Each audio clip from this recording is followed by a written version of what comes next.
কিন্তু দুঃখের বিষয় বর্তমানে আমরা মুসলমানরা সন্তান প্রসবের পরে যেই ঘরে সন্তান প্রসব হয়েছে সেখানে একটা পিক উঠায় এটাকে ফেসবুকে আপলোড দিয়ে দেয়। রাসূল আমাদেরকে এই শিক্ষা দেন নাই। রাসূলুল্লাহ সাল্লাল্লাহু আলাইহি ওয়াসাল্লাম আমাদেরকে শিক্ষা দিয়েছেন সন্তান ভূমিষ্ঠ হওয়ার পরে সর্বপ্রথম তার কানে আযান দিতে হবে। সর্বপ্রথম কি করতে হবে? তার কানে আযান দিতে হবে। এই ব্যাপারে রাসূলুল্লাহ সাল্লাল্লাহু আলাইহি ওয়াসাল্লাম বলেন, রাআইতু রাসূলুল্লাহ সাল্লাল্লাহু আলাইহি ওয়াসাল্লাম আযযানা ফি উযুনিল হাসান ইবনে আলী হিনা ওয়ালাদাতহু ফাতিমা বিস-সালাহ। উবাইদুল্লাহ ইবনে রাফি রাদিয়াল্লাহু তাআলা আনহু বলেন, আমি রাসূলুল্লাহ সাল্লাল্লাহু আলাইহি ওয়াসাল্লামকে দেখেছি যখন আলী রাদিয়াল্লাহু তাআলা আনহুর সন্তান হাসান রাদিয়াল্লাহু তাআলা আনহু ভূমিষ্ঠ হয়েছে, তখন রাসূলুল্লাহ সাল্লাল্লাহু আলাইহি ওয়াসাল্লাম নিজেই তার কানে নামাজের আযানের মতো আযান দিয়েছে। কিসের আযানের মতো আযান? নামাজের আযানের মতো আযান দিয়েছে। বর্তমান সবচাইতে বড় যে আফসোস, যারা আমরা পিতা আছি মাতা আছি, আমাদের সবচাইতে বড় আফসোস, আমাদের সন্তানরা আমাদের মনের মতো হয় না। আমাদের সন্তানরা আমাদের মনের মতো হয় না। এই আফসোসটা অধিকাংশ পিতা মাতার অন্তরের মধ্যে আছে। কেন আমাদের মনের মতো হয় না? অবশ্যই এর পিছনে আমাদের পিতা মাতার অবশ্য ত্রুটি আছে, যার কারণে সন্তানরা আমাদের মনের মতো হচ্ছে না। শুধু চাইলেই হইবে না যে আমার সন্তান আমার মনের মতো হোক, আমি যা বলবো সেটাই শুনুক, এটা চাইলেই হইবে না। আমাদের সন্তানকে ছোট থেকে সুলগ্ন থেকে সেইভাবেই লালন পালন করে তুলতে হবে, তাহলেই না আমাদের মনের মতো করে আমরা সন্তানকে পাব। সম্মানিত হাজিরিন, রাসূলুল্লাহ সাল্লাল্লাহু আলাইহি ওয়াসাল্লামের দেখানো দিক নির্দেশনা অনুযায়ী প্রত্যেকটা পিতামাতার জন্য তার সন্তানের প্রতি 12টা হক রয়েছে। কয়টি হক রয়েছে? 12টি হক রয়েছে। আমি আপনাদের সামনে আজকে এই 12টি হক সম্পর্কে ইনশাআল্লাহ আলোচনা করব। তাহলে আমরা জানতে পারলাম একটা সন্তান শুরু থেকে নিয়ে শেষ পর্যন্ত লালন পালন করার ক্ষেত্রে পিতার উপরে 12টা হক রয়েছে। এই 12টা হক যদি কোনো পিতা সঠিকভাবে আদায় না করে, তাহলে সে ওই সন্তানের ব্যাপারে সে পরিপূর্ণ দায়িত্বশীল নয়। এই কারণে তাকে আল্লাহ তাআলার কাঠগড়ায় দাঁড়াতে হবে। সম্মানিত হাজিরিন, আমি বিলম্ব না করে আমার মূল আলোচনার দিকে আমি প্রবেশ করছি। এই 12টা হকের মধ্যে হতে 1 নাম্বার যে হক, 1 নাম্বার হকের কথা বলা হয়েছে, একটি সন্তান তার জন্মের পূর্বেই সে তার পিতার কাছে 2টা হকের দাবি করে। কয়টা? 2টা। 1 নাম্বার, একটি সন্তান তার জন্মের পূর্বেই তার বাবার কাছে চায়, হে আমার আব্বা, হে আমার পিতা, তুমি আমার জন্য একটি নেককার ভালো মা নির্বাচন করো। সম্মানিত উপস্থিতি, আমরা সন্তান নিব, সন্তানটা যেখান থেকে আসবে সেটাই যদি ভালো না হয়, তাহলে সন্তান কেমনে ভালো হবে? 1 নাম্বার, সর্বপ্রথম আমাকে নেককার সন্তানের জন্য নেককার, দিনদার, পরেশগার একটি মা নির্বাচন করতে হবে। সম্মানিত উপস্থিতি, বর্তমানে আমরা দেখি, আমরা চেহারা সুন্দর দেখলে আর বাকি কোনো দিকে তাকাই না। মনের চাহিদার সাথে চেহারা মিলে গেছে, আমরা আর কোনো দিকে তাকাই না। সে দিনদার নাকি বদ্দিন, আমরা কোনো দিকে না তাকিয়ে তাকে আমরা ঘরে নিয়ে আসছি। যার কারণে যদি ওই মা যদি নেককার না হয়, মা যদি হয় বেপরদা, টিকটকার, নাট্যকার, তাহলে ওই মায়ের পেট থেকে এমনই সন্তান দুনিয়াতে আসবে। এই কারণে সর্বপ্রথম একজন নেককার সন্তানের জন্য নেককার মা নির্বাচন করতে হবে। এ ব্যাপারে রাসূলুল্লাহ সাল্লাল্লাহু আলাইহি ওয়াসাল্লামের হাদিস বুখারী শরীফের 5090 নম্বর হাদিসের মধ্যে রাসূলুল্লাহ সাল্লাল্লাহু আলাইহি ওয়াসাল্লাম বলেন, قال رسول الله صلى الله عليه وسلم تنكح المرأة لأربع لمالها ولحسبها ولجمالها ولدينها فاظفر بذات الدين تربت يداك। একটা মহিলাকে বিবাহ করার ক্ষেত্রে চারটি জিনিস দেখা দরকার। কয়টি জিনিস? চারটি জিনিস দেখা দরকার। এক নাম্বার লিমালিহা, তার সম্পদ দেখতে হবে। এই জন্যই তো আমরা যৌতুক চাই নাকি? এই জন্যই তো যৌতুক চাই না? যৌতুক হারাম। যৌতুক কি? হারাম। চিৎকার করে বলেন, যৌতুক কি? হারাম। তারপরে রাসূলুল্লাহ সাল্লাল্লাহু আলাইহি ওয়াসাল্লাম বলেছেন, ওয়ালিমালিহা, মালদারি দেখে বিবাহ করতে হবে। ওয়ালি হাসাবিহা, বংশ দেখে বিবাহ করতে হবে। ওয়ালি জামালিহা, সৌন্দর্য দেখে বিবাহ করতে হবে। ওয়ালি দীনিহা, এবং দিনদারিতাও দেখতে হবে। হাদিসের শেষে বলেছেন, ফাযফার বিযাতিদ দ্বীন, এই সকল বিষয়ের মধ্যে তোমরা দিনদারিতাকে প্রাধান্য দিবে। একটা মহিলার মাঝে মালও আছে, বংশধরও ভালো, সৌন্দর্য আছে, দিনও আছে, তাহলে এক্ষেত্রে আমরা এই দিনদারিতাকে প্রাধান্য দিয়ে আমরা ওই মহিলাকে নির্বাচন করব। যদি নির্বাচন না করি তাহলে এখানে অপরাধ কি? রাসূলুল্লাহ সাল্লাল্লাহু আলাইহি ওয়াসাল্লাম হাদিসে একবারে শেষে বলেছেন, তারিবাত ইয়াদাক, হে দুনিয়ার মানুষ, তোমরা যদি দিনদারিতাকে প্রাধান্য না দাও তাহলে তোমাদের দুই হাত ভূষিত হয়ে যায়, অর্থাৎ তোমরা ধ্বংস হয়ে যাও। সম্মানিত উপস্থিতি, আমরা হাদিসের আলোকে জানতে পারলাম একটা মহিলার ক্ষেত্রে সবচাইতে যে জিনিসটা দেখার বিষয় সেটা হলো দিনদারিতা। দিনদারিতা, এই দিনদারিতাকে প্রাধান্য দিয়ে আমরা একজন নেককার সন্তানের জন্য নেককার মাকে নির্বাচন করে নিয়ে আসব। অপর একটি হাদিসের মধ্যে রাসূলুল্লাহ সাল্লাল্লাহু আলাইহি ওয়াসাল্লাম বলেন, আদ-দুনিয়া কুল্লুহা মাতা' ওয়া খায়রু মাতা'id দুনিয়া আল-মারআতুস সালিহা। দুনিয়াটা ভোগ বিলাসীর জায়গা। দুনিয়া কিসের জায়গা? ভোগ বিলাসিতার জায়গা।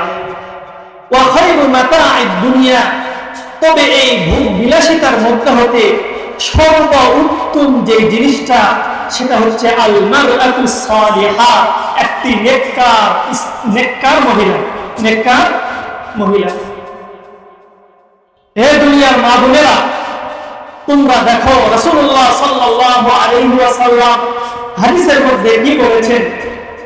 দুনিয়ার মধ্যে সবচাইতে উত্তম হলো একটি নেককার মহিলা। এই কারণে আমাদের মা বোনদের উচিত নিজেকে দিনদার হিসাবে গড়ে তোলা। কারণ হাদিসের দ্বারা আমরা কি বুঝলাম? দুনিয়ার মধ্যে সমস্ত জিনিসই তো ভোগ বিলাসিতার জিনিস, তার মধ্যে হতে সর্বোত্তম কি? দিনদার মহিলা হচ্ছে সর্বোত্তম। রাসূলুল্লাহ সাল্লাল্লাহু আলাইহি ওয়াসাল্লাম তাদের কথাই বলেছে। এই কারণে আমাদের মা বোনদেরকে দিনদার হওয়ার জন্য চেষ্টা করতে হবে। সম্মানিত হাজিরিন, দুই নাম্বার যে অধিকার সন্তান আমার কাছে চায়, এটা হলো দুই নাম্বারটা জন্মের পূর্বে একজন সন্তান দুনিয়াতে আসার জন্য যে পবিত্র সম্পর্কের মাধ্যমে সন্তান দুনিয়াতে আসে, এই সম্পর্কের পূর্বে রাসূলুল্লাহ সাল্লাল্লাহু আলাইহি ওয়াসাল্লাম আমাদেরকে একটি দোয়া শিখিয়ে দিয়েছেন। এই দোয়াটা পাঠ করতে হবে। সহিহ বুখারীর বর্ণনা, রাসূলুল্লাহ সাল্লাল্লাহু আলাইহি ওয়াসাল্লাম বলেন, লাউ আন্না আহাদাকুম ইযা আতা আহলাহু, যখন তোমাদের মধ্য হতে কোনো ব্যক্তি তার স্ত্রীর কাছে আসে, সে যেন বলে, বিসমিল্লাহি আল্লাহুম্মা জান্নিবনাশ শাইতানা ওয়া জান্নিবিশ শাইতানা মা রাযাকতানা। এই দোয়াটা রাসূলুল্লাহ সাল্লাল্লাহু আলাইহি ওয়াসাল্লাম আমাদেরকে শিখিয়ে দিয়েছে। যদিও আমাদের পুরা দোয়া মুখস্থ না থাকে, আমাদের তো বিসমিল্লাহ মনে থাকবে। এই বিসমিল্লাহটা পাঠ করার পরে আমরা বাংলায় বলতে পারি, আল্লাহুম্মা জান্নিবনাশ শাইতান, হে আল্লাহ তুমি আমাদেরকে শয়তান থেকে দূরে রাখো, ওয়া জান্নিবিশ শাইতানা মা রাযাকতানা, এবং আমাদেরকে যে সন্তানটা দিবে তাকেও শয়তান থেকে দূরে রাখো। এইভাবে আমরা বাংলায়ও বলতে পারবো। এর ফলাফল কি দাঁড়াবে? রাসূলুল্লাহ সাল্লাল্লাহু আলাইহি ওয়াসাল্লাম বলেন, ফাকুদিয়া বাইনাহুমা ওয়ালাদুন, যদি এই কর্মের মাধ্যমে তোমাদের কোনো সন্তান আসে, লাম ইয়াদুরুহু শাইতানু আবাদা, এই সন্তানকে শয়তান কখনোই ধোঁকা দিতে পারবে না, এই সন্তানকে শয়তান কোনোভাবেই ক্ষতিগ্রস্ত করতে পারবে না।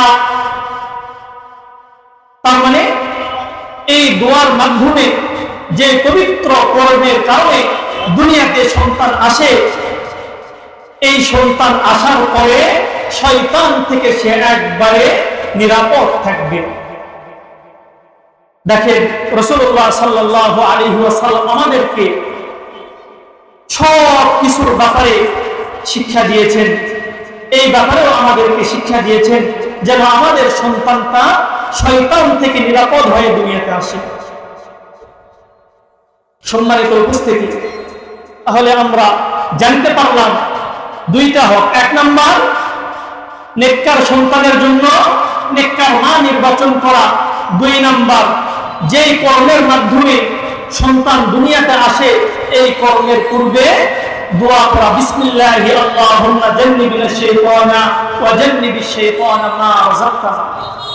তিন নাম্বার, সন্তান ভূমিষ্ঠ হওয়ার পরে তিন নাম্বার যে কাজটা রাসূলুল্লাহ সাল্লাল্লাহু আলাইহি ওয়াসাল্লাম আমাদেরকে শিক্ষা দিয়েছেন, সেটা হলো সন্তান জন্মের পূর্বে তার কানে আযান দেওয়া। কি দেওয়া?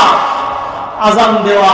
কিন্তু দুঃখের বিষয়, বর্তমানে আমরা মুসলমানরা সন্তান প্রসবের পরে, যেই ঘরে সন্তান প্রসব হয়েছে সেখানে একটা পিক উঠায় এটাকে ফেসবুকে আপলোড দিয়ে দেয়। এটাকে কি করি? ফেসবুকে আপলোড দিয়ে দিই। দেখাই যাচ্ছে ছবির মধ্যে সন্তানটা কেবল ভূমিষ্ঠ হইল, এখনো মাকে পরিষ্কার করা হয় নাই, এর পূর্বেই ছবি উঠায়া আলহামদুলিল্লাহ সন্তানের বাবা হয়ে গেছি এইভাবে পোস্ট করে। আসলে কি রাসূল এই শিক্ষা দিয়েছেন? না, আমাদের রাসূল আমাদেরকে এই শিক্ষা দেন নাই। রাসূলুল্লাহ সাল্লাল্লাহু আলাইহি ওয়াসাল্লাম আমাদেরকে শিক্ষা দিয়েছেন সন্তান ভূমিষ্ঠ হওয়ার পরে সর্বপ্রথম তার কানে আযান দিতে হবে। সর্বপ্রথম কি করতে হবে? তার কানে আযান দিতে হবে। এই ব্যাপারে রাসূলুল্লাহ সাল্লাল্লাহু আলাইহি ওয়াসাল্লাম হাদিস আছে। এই ব্যাপারে হাদিস হলো উবাইদুল্লাহ ইবনে রাফি রাদিয়াল্লাহু তাআলা আনহু থেকে বর্ণিত। তিনি বলেন, রাআইতু রাসূলুল্লাহ সাল্লাল্লাহু আলাইহি ওয়াসাল্লাম আদানা ফি উদুনিল হাসান ইবনে আলী হিনা ওয়ালাদাতহু ফাতিমা বিস-সালাহ। উবাইদুল্লাহ ইবনে রাফি রাদিয়াল্লাহু তাআলা আনহু বলেন, আমি রাসূলুল্লাহ সাল্লাল্লাহু আলাইহি ওয়াসাল্লামকে দেখেছি যখন আলী রাদিয়াল্লাহু তাআলা আনহুর সন্তান হাসান রাদিয়াল্লাহু তাআলা আনহু ভূমিষ্ঠ হয়েছে, তখন রাসূলুল্লাহ সাল্লাল্লাহু আলাইহি ওয়াসাল্লাম নিজেই তার কানে নামাজের আযানের মতো আযান দিয়েছে। কিসের আযানের মতো আযান? নামাজের আযানের মতো আযান দিয়েছে। সম্মানিত উপস্থিতি, এই আযান দেওয়া এটা কার শিক্ষা? রাসূলের শিক্ষা। কিন্তু আমাদের সমাজের মধ্যে যদি দেখি তাহলে দেখা যায় কন্যা সন্তান হইলে আজান তো দূরের কথা, কপালটা জড়িয়ে মন খারাপ করিয়ে মুখ ফিরিয়ে নেয়। মুখ কি করে? ফিরিয়ে নেয়, মুখ বাঁকা করে থাকে। এটা স্বয়ং আল্লাহ রাব্বুল আলামিন কোরআনের মধ্যেই বলে দিয়েছেন, وَإِذَا بُشِّرَ أَحَدُهُم بِالْأُنثَى ظَلَّ وَجْهُهُ مُسْوَدًّا وَهُوَ كَظِيمٌ। হে দুনিয়ার মানুষ, যখন আমি তোমাদেরকে কন্যা সন্তানের সুসংবাদ দেই, তখন তোমাদের চেহারাটা কালো হয়ে যায়, কালো হয়ে যায়। আপনারা যদিও বলেন যে আমাদের মন খারাপ হয় না, আমরা মন খারাপ করি না, কিন্তু আল্লাহ বলেছেন তোমাদের মন খারাপ হয়, তোমরা কপাল কালো করে ফেলো, কপাল জড়িয়ে মুখ ফিরিয়ে নাও। এটা আমার রাসূলের শিক্ষা নয়, এটা আমার রাসূলের শিক্ষা নয়। হাদিসের মধ্যে এসেছে একটি কন্যা সন্তান একটি জান্নাত, কন্যা সন্তান একটি জান্নাত। কিন্তু দুঃখের বিষয়, কন্যা সন্তান হইলে আমাদের মন খারাপ হয় না, মন খারাপ করা যাবে না। সন্তান, ছেলেও সন্তান, কন্যাও সন্তান, উভয়টাই আল্লাহ তাআলার পক্ষ থেকে উপহার, এটা আল্লাহ তাআলার পক্ষ থেকে নিয়ামত। কন্যা সন্তানের পিছনে একটি বাবার অনেক শ্রম যায়, এই কারণেই হয়তোবা রাসূলুল্লাহ সাল্লাল্লাহু আলাইহি ওয়াসাল্লাম বলেছেন একটি কন্যা সন্তান তার জন্য একটি জান্নাত। তাহলে কন্যা সন্তান হইলে আমাদের মন খারাপ করা যাবে? মন খারাপ করা যাবে না। সম্মানিত উপস্থিতি, 3 নম্বর আলোচনা কি গেল? সন্তান ভূমিষ্ঠের পরে সর্বপ্রথম তার কানে আযান দিতে হবে। 4 নম্বর তাহনিক করানো। কি শব্দ বললাম? তাহনিক করানো। তাহনিক কাকে বলে এটা আগে আমরা বুঝি। তাহনিক বলা হয় কোন বুজুর্গ, কোন আলেম, কোন দিনদার ব্যক্তি সে কোন মিষ্টি জিনিস চিবিয়ে চাবানোর পরে তার মুখের যে লালা আছে, থুতুটা আছে, এটা ওই বাচ্চার মুখে দিবে। এটাকে কি বলা হয়? তাহনিক বলা হয়। বর্তমানে আমাদের মাঝে এই আমলটা নেই, আমাদের মাঝে এই আমলটা নেই। তাহলে তাহনিক কাকে বলে? তাহনিক বলা হয় কোন আলেমের মুখের থুতু ওই বাচ্চা মুখে দিয়ে দেওয়া, এটাকে বলা হয় তাহনিক।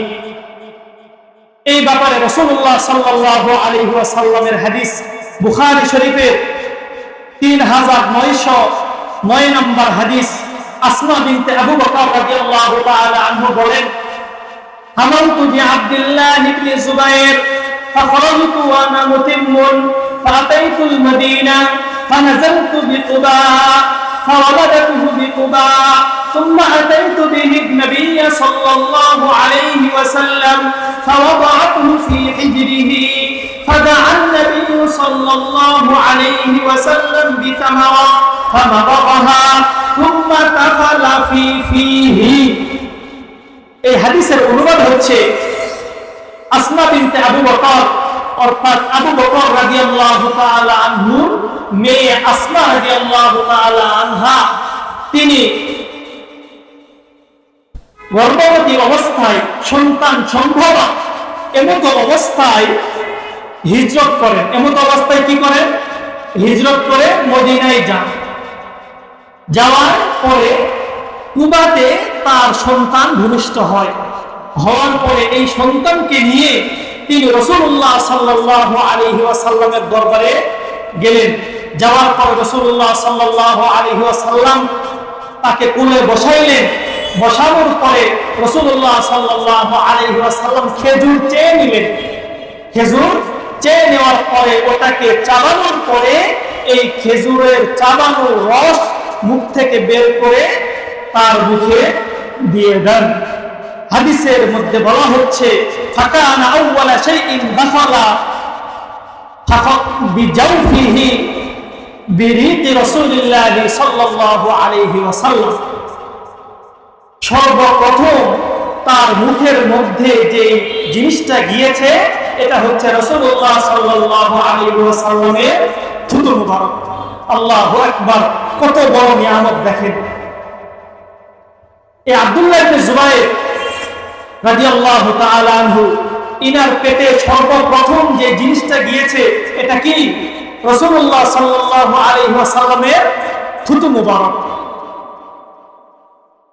আব্দুল্লাহ ইবনে জুবাইর রাদিয়াল্লাহু তাআলা আনহু তিনি ঐতিহাসিক এক ব্যক্তি, তিনি ঐতিহাসিক একজন সাহাবী। তার কারণ হলো হিজরতের পরে যখন মুসলমানরা মদিনায় যায়, যাওয়ার পরে ওই জায়গায় মুসলমানদের সন্তান হইত না, দীর্ঘদিন মুসলমানদের কোনো সন্তান হয় না।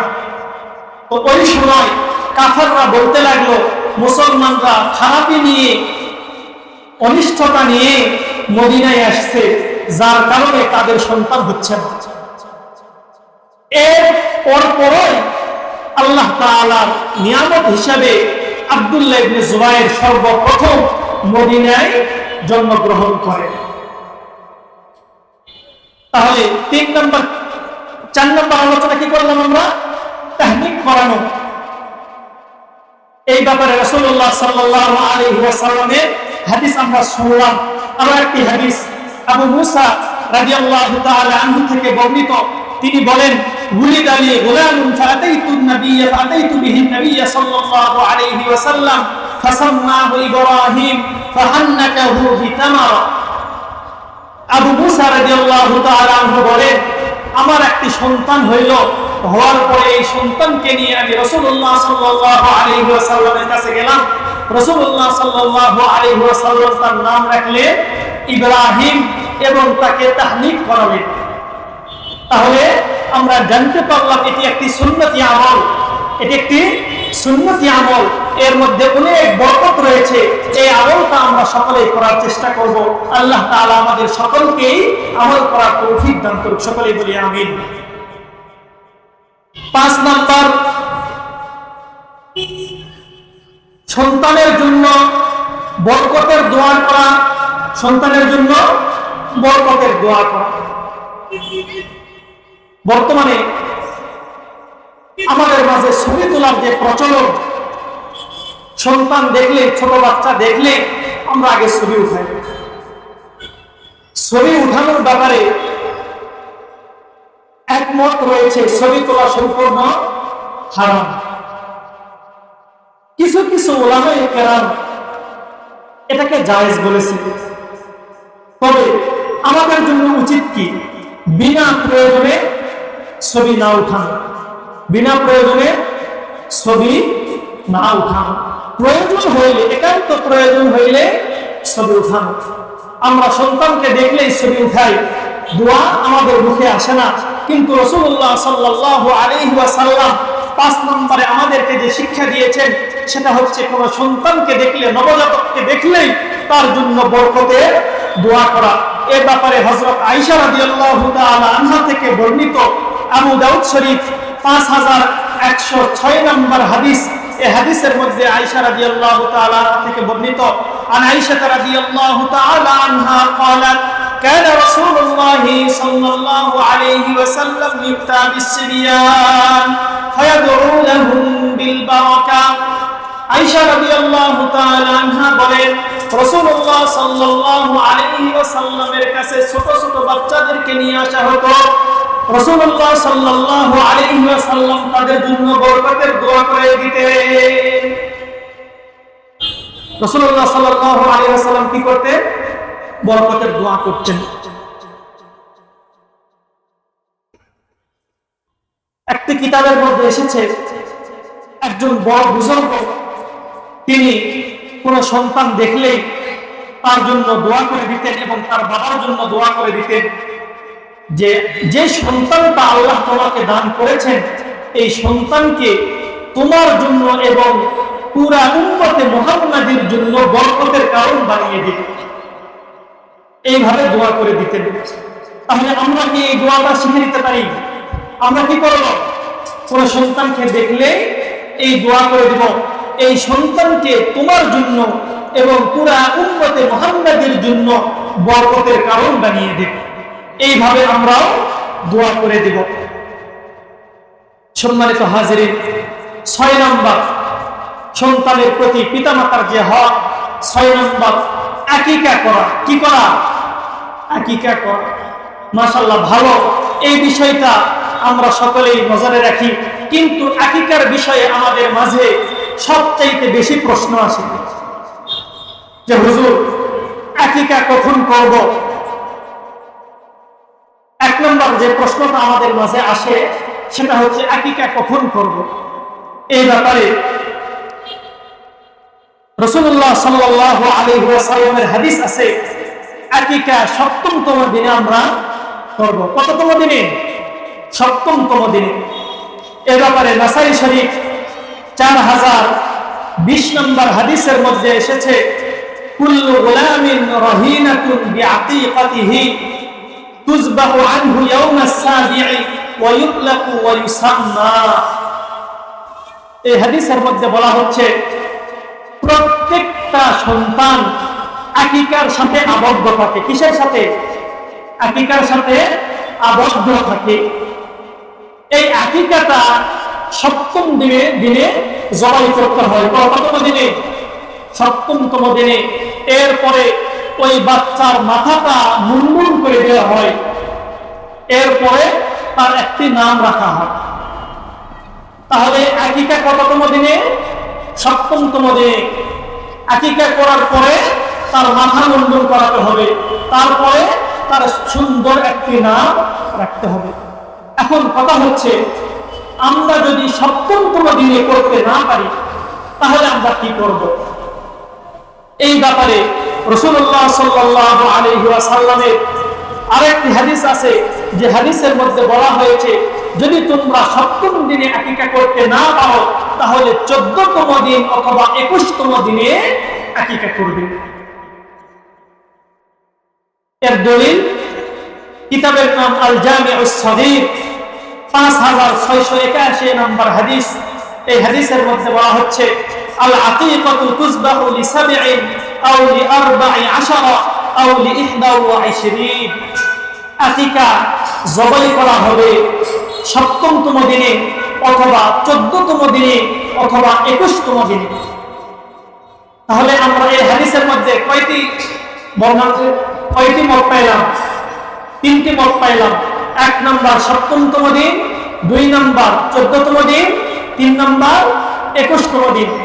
এখন কথা হলো, আমাদের যদি সামর্থ্য না থাকে, এর মধ্যেও যদি আমরা করতে না পারি তাহলে কি করব? এই ব্যাপারে রাসূলুল্লাহ সাল্লাল্লাহু আলাইহি ওয়াসাল্লামের হাদিস আছে, তিরমিজি শরীফ 1515 নম্বর হাদিস। এই হাদিসের মধ্যে রাসূলুল্লাহ সাল্লাল্লাহু আলাইহি ওয়াসাল্লাম বলেন, মাআল গুলামি আতীকাতুন আহরিকু আনহু দামা ওয়া আমিতু আনহু আদা। এখানে কোনো দিন উল্লেখ করা হয় নাই, এখানে সাধারণভাবে বলে দেওয়া হয়েছে প্রত্যেকটা গোলামের সাথেই আকিকা আছে। তোমরা এই আকিকা করবে, আকিকা করে রক্তকে প্রবাহিত করবে এবং তার থেকে বালা মুসিবতকে মিটিয়ে দিবে। এর দ্বারা বুঝতে পারলাম, আমরা যদি 7তম দিন, 21তম দিন, 14তম দিনেও 7তম দিন, 14তম দিন এবং 21তম দিনেও করতে না পারি, পরবর্তী যে কোনো সময় যদি আমরা আকিকা করে দেই, তারপরেও তার পক্ষ থেকে এই আকিকা আদায় হয়ে যাবে। সম্মানিত উপস্থিতি, এই আকিকার ব্যাপারে দ্বিতীয় আরেকটি প্রশ্ন হয়, সেটি হলো আমরা কয়টি পশু তার জন্য জবাই করব? প্রশ্ন হয় কিনা? আমরা সাধারণত সকলেই জানি, ছেলে সন্তানের পক্ষ থেকে 2টি, মেয়ে সন্তানের পক্ষ থেকে 1টি।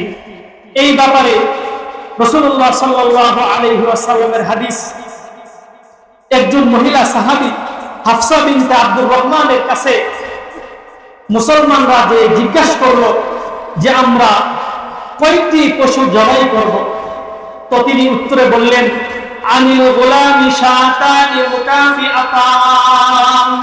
ওয়ানিল জারিয়াতি শাতুন, যদি ছেলে সন্তান হয় তাহলে 2টি, আর মেয়ে সন্তান হইলে 1টি। এটা কি? ছাগলের ক্ষেত্রে। কিসের ক্ষেত্রে?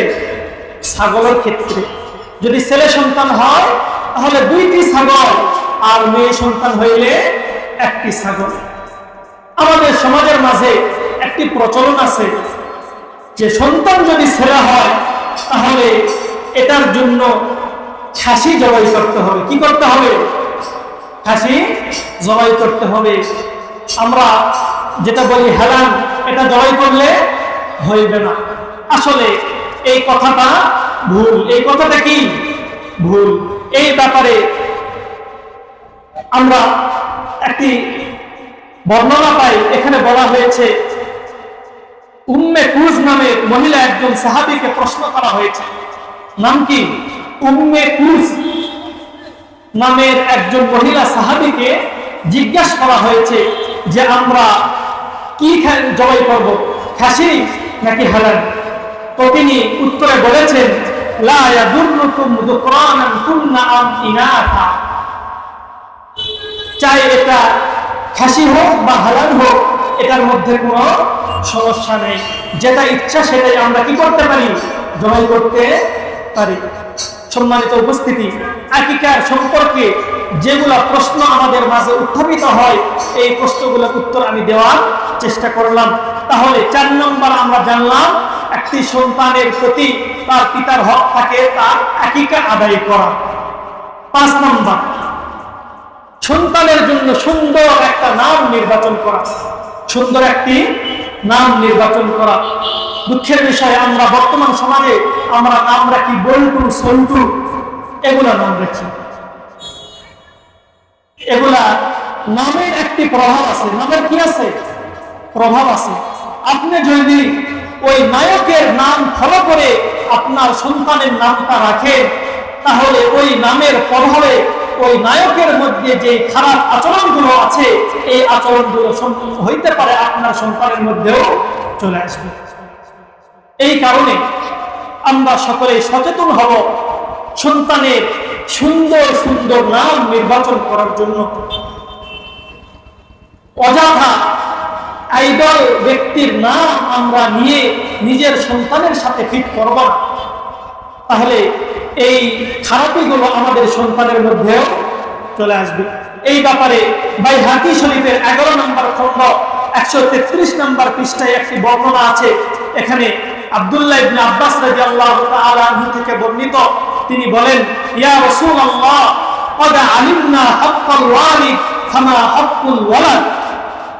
আব্দুল্লাহ ইবনে আব্বাস রাদিয়াল্লাহু তাআলা আনহু রাসূলুল্লাহ সাল্লাল্লাহু আলাইহি ওয়াসাল্লামকে জিজ্ঞেস করছে, ইয়া রাসূলুল্লাহ, আমরা তো পিতার হক সম্পর্কে জেনেছি, কিন্তু সন্তানের হক সম্পর্কে আমরা জানি না, সন্তানের হক কি? ওই সময় রাসূলুল্লাহ সাল্লাল্লাহু আলাইহি ওয়াসাল্লাম উত্তরে বললেন, আই ইহসিনা ইসমা, তোমার সন্তানের হক হলো সুন্দর একটি নাম রাখা। সুন্দর নাম রাখা। ওয়া ইহসিনা আদাবা, এবং আদব শিক্ষা দেওয়া। তাহলে আমরা এই হাদিসের আলোকে জানতে পারলাম সন্তানের প্রতি যে হক, তার মধ্যে হতে একটি সন্তানের সুন্দর নাম রাখতে হবে। অনর্থবোধক নাম রাখা যাবে না। সম্মানিত হাজিরিন, আমরা ইতিমধ্যে 5টি আলোচনা করে ফেলেছি। 6 নম্বর, সন্তানের প্রতি যে হক, এর মধ্যে 6 নম্বর হলো তরবিয়ত শিক্ষা দেওয়া। কি শিক্ষা দেওয়া? তরবিয়ত শিক্ষা দেওয়া। আর যত তরবিয়ত আছে এর মধ্যে সর্বোত্তম তরবিয়ত শিক্ষা হলো নামাজের শিক্ষা। কিসের শিক্ষা? নামাজের শিক্ষা। এই ব্যাপারে রাসূলুল্লাহ সাল্লাল্লাহু আলাইহি ওয়াসাল্লাম বলেন, আবু দাউদ শরীফের হাদিস 495 নম্বর হাদিস, এই হাদিসের মধ্যে বলেন, মুরু আওলাদাকুম বিসসালাহ ওয়া হুম আবনাউ 7 সিনিন ওয়াদরিবুহুম আলাইহা ওয়া হুম আবনাউ 10 সিনিন। হে দুনিয়ার মানুষ, তোমরা তোমাদের সন্তানদেরকে নামাজের আদেশ করবে যখন তাদের বয়স 7 বছর। 7 বছর বয়স থেকে সন্তানদেরকে নামাজের আদেশ করার নির্দেশ রাসূলুল্লাহ সাল্লাল্লাহু আলাইহি ওয়াসাল্লাম দিয়েছেন। এরপরে বলেছেন, ওয়াদরিবুহুম আলাইহা ওয়া হুম আবনাউ 10 সিনিন। এরপরেও যদি তারা নামাজে অভ্যস্ত না হয়, তাদের 10 বছর বয়স হয়ে গেলে তাদেরকে মৃদু প্রহার করবে। কি করবে? মৃদু প্রহার করবে। তাহলে আমরা জানতে পারলাম 7 বছর বয়স হওয়ার সাথে সাথে সন্তানদেরকে নামাজের জন্য আদেশ করতে হবে। 10 বছর হওয়ার পরে যদি তারা নামাজ পড়তে না চায় তাহলে তাদেরকে প্রহার করতে বলা হয়েছে। এই শিক্ষা, নামাজের শিক্ষা যদি আমরা ছোট থেকে দিয়ে থাকি তাহলে আমাদের সন্তান দেখা যাবে বড় হওয়ার পরে আর কখনোই নামাজ আদা করবে না। তখন আপনার সন্তান যখন নামাজ পড়বে দেখে আপনার অন্তর প্রশান্তি লাভ করবে, আপনার ভালো লাগবে যে আমার সন্তান দিনদার। আর এই শিক্ষাটাই রাসূলুল্লাহ সাল্লাল্লাহু আলাইহি ওয়াসাল্লাম দিয়েছেন। মুরু আওলাদাকুম বিসসালাহ ওয়া হুম আবনাউ 7 সিনিন ওয়াদরিবুহুম আলাইহা ওয়া হুম আবনাউ 10 সিনিন। হাদিসের শেষে রাসূলুল্লাহ সাল্লাল্লাহু আলাইহি ওয়াসাল্লাম আমাদেরকে আরেকটি শিক্ষা দিয়েছেন, ওয়াফাররিকু বাইনাহুম ফিল মাদাজি'। সন্তানদের যখন বয়স 7 বছর বা 10 বছর হয়ে যাবে তখন তাদের বিছানা পৃথক পৃথক করে দাও। কেন এই শিক্ষা দিয়েছেন? অপর এক হাদিসের মধ্যে বর্ণনা আছে যে একজন পুরুষ অপর পুরুষের সতরের দিকে দেখবে না, একজন মহিলা অপর মহিলার সতরের দিকে দেখা যাবে না। যদি একই বিছানায় তারা অবস্থান করে একজনের সতর অপরজন দেখার সম্ভাবনা আছে না নাই? আছে। এই কারণে রাসূলুল্লাহ সাল্লাল্লাহু আলাইহি ওয়াসাল্লাম বলে দিয়েছেন, ওয়াফাররিকু বাইনাহুম ফিল মাদাজি'। তোমাদের সন্তানদের বয়স যখন 7 বছর থেকে 10 বছর হয়ে যাবে তখন তাদের বিছানা তোমরা আলাদা আলাদা করে দাও। যদি আমাদের সামর্থ্য না থাকে, বিছানা আলাদা করার সামর্থ্য নেই, এক্ষেত্রে আমরা কি করব?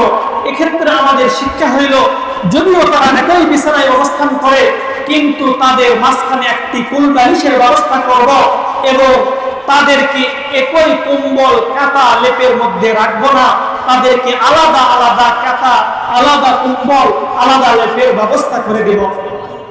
এটাই হচ্ছে আমাদের শিক্ষা। এই শিক্ষার মাধ্যমে অনেক বড় ফায়দা আছে, অনেক বড় ফায়দা আছে। তাহলে আমরা কি জানতে পারলাম? সন্তানের বয়স যখন 7 বছর হবে, 7 বছর থেকে 10 বছর, তখন তাদের বিছানা আলাদা করে দিতে হবে।